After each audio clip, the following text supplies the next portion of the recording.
Welcome to NYSORA's Regional Anesthesia Case Management Series. Today we're going to discuss the use of forearm nerve blocks as complete anesthesia option for index finger fracture in a 16-year-old boy. Here we can see a displaced index finger fracture, and for anesthesia we planned a median nerve block at the forearm and a radial nerve block just above the elbow. And for both of these we plan on using 4 to 5 milliliters of 2% lidocaine. Here's the boy in a supine position, and here we can see the splinted finger. Clearly the fracture is a couple of days old, and here we can see also a needle track after the median nerve block below the elbow. The reason why we chose to do a median nerve block is because we do need anesthesia of the palmar surface of the hand, and at the same time not only does it provide anesthesia to the palmar surface of the index finger, but at the same time, should a surgeon touch anything more medial, the boy will not be terrified or being able to feel the touching of the hand, even though that's not where the surgery is going to take place. Here's the boy now in a slightly supine position, and here we can see the elbow flexed and a needle track from the radial nerve block above the elbow. The reason why we do need a radial nerve block, and we chose to do it above the elbow, is because when you performed a radial nerve block above the elbow, then you're going to get also a motor relaxation.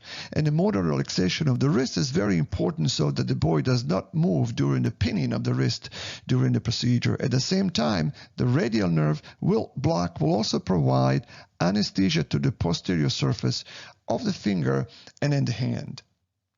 Now, the choice of the lidocaine 2% is because it will result in a quick onset of anesthesia, but only with 2 to 3 hours of duration.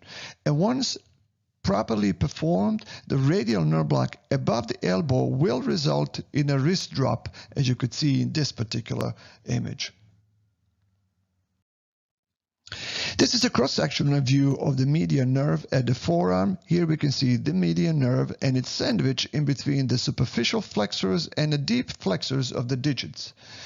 Going back to the ultrasound image, here's the median nerve here, and again these are the superficial flexors of the digits and these are the deep flexors of the digits. We can see how they correspond on anatomical cross-section. And these are the deep flexors of the digits.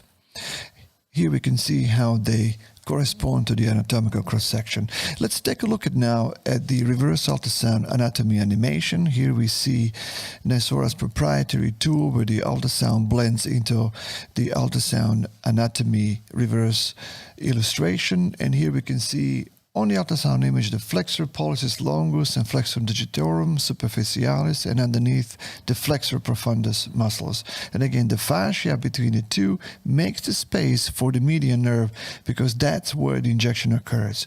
Here we can see the needle entering in an out-of-plane fashion, and the needle tip wants to make its way in between those two fascial planes. An injection of the local anesthetic, when successful, will displace the median nerve away from the needle tip.